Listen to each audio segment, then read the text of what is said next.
பிரியமானவர்களே,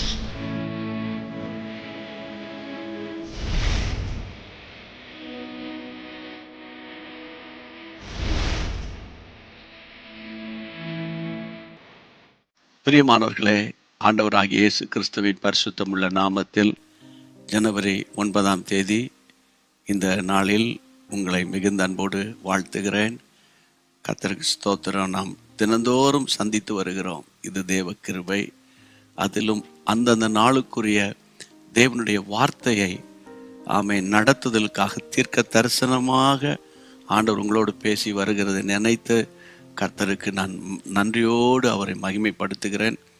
Jesus meets YouTube family, GPS Robinson ஃபேஸ்புக்கில் இருக்கிற நம்ம ஃபேமிலிஸ், அவங்க எல்லாரையும் நினைத்து கர்த்தரை ஸ்தோத்தரிக்கிறேன். கர்த்தருக்கு மகிமை உண்டாகட்டும்.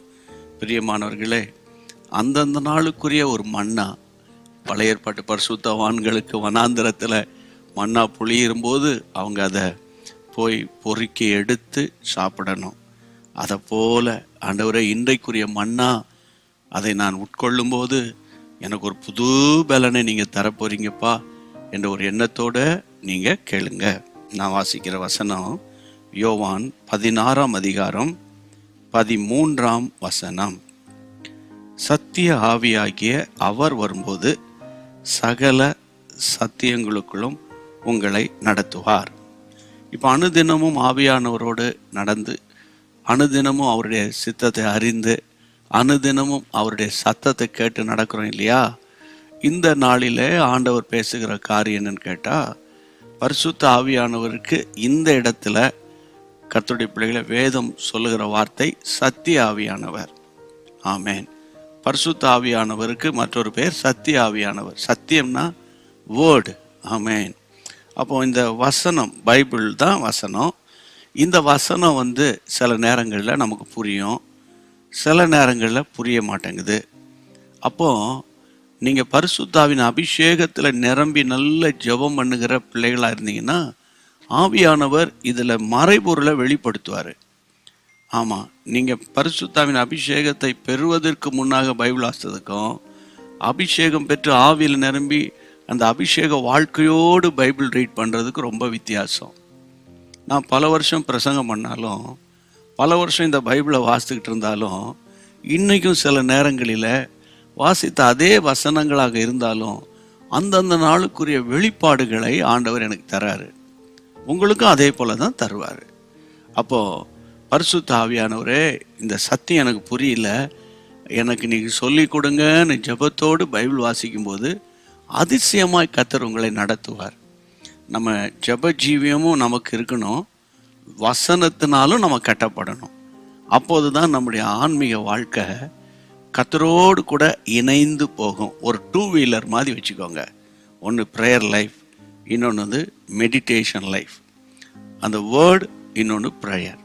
இது 2 2 வீலரில் காற்று ஒழுங்காக இருந்தால் தான் ஸ்மூத்தாக பைக்கை ஓட்டிகிட்டு போக முடியும். அதே போல தான் ஆவிக்குரிய வாழ்க்கையில் ஒரு பக்கம் வசனம், இன்னொரு பக்கம் ஜெபம். அப்போ இதுக்கு ஆவியானவர் இன்றைக்கி இந்த பாடத்தை உங்களுக்கு கற்றுக் கொடுக்குறார். இந்த பாடத்தை ஆண்டவரே, நான் படித்ததுக்காக தேங்க்ஸ்ன்னு நானும் சொல்லணும், நீங்களும் சொல்லணும்.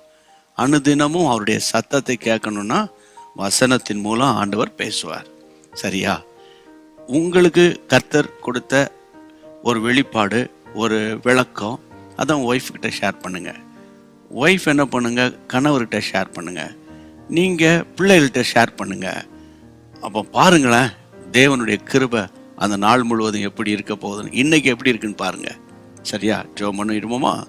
ஆண்டவர் கிருபையை நடத்திடுவார். எங்கள் அருமையான ஆண்டவரே, எங்களோடு நீர் பேசின அருமையான வசனங்களுக்காக ஸ்தோத்திரம். கர்த்தாவே, அநேகர் சில காலங்கள் ரட்சிப்பின் சந்தோஷத்துக்குள்ளே இருந்து திடீரென்று சோர்ந்து போயிடுறாங்கப்பா. அவங்கள சோர்ந்து போகாமல் நடத்துறதுக்காக தான் ஆவியானவர், சத்திய ஆவியானவராக எங்களுக்குள்ளே கிரியை செய்கிறீங்க. இன்றைக்கு நீர் கிரியை செய்ததற்காக ஸ்தோத்திரம். உங்களுடைய பிள்ளைகளோடு கூட இந்த வசனம் பேசிக்கொண்டே இருக்கட்டும். இந்த நாள் முழுவதும் இவர்களுக்கு அது உணவாக இருக்கட்டும். யார் யாருக்கெல்லாம் அவங்க ஷேர் பண்ணுறாங்களோ அவங்களுக்குள்ளெல்லாம் அந்த வல்லமை கடந்து போகட்டும். கர்த்தருடைய ராஜ்யத்தை கட்டுகிற பிள்ளைகளாய் மாற்றும். இயேசுவின் நாமத்தில் பிள்ளைகள், பிள்ளைகளின் பிள்ளைகள், தலைமுறை தலைமுறையாய் ஆசீர்வதிக்கப்படட்டும். இயேசுவின் நாமத்தில் ஜெபிக்கிறோம் பிதாவே, ஆமேன், ஆமேன். தேங்க்யூ. மீண்டும் நம்ம சந்திக்கலாம். தேவ கிருபை உங்களில் பெருகட்டும். God bless you. அன்பான தேவனுடைய பிள்ளைகளே, இச்செய்தி உங்களுக்கு மிகுந்த ஆசீர்வாதமாக இருந்ததென்று நாங்கள் நம்புகிறோம். தொடர்ந்து எங்கள் செய்திகளை கேட்டு கர்த்தருக்குள் ஆசீர்வதிக்கப்பட ஜீசஸ் மீட்ஸ் மினிஸ்ட்ரீஸ் என்கிற எங்கள் யூடியூப் சேனலை சப்ஸ்கிரைப் செய்யுங்கள்.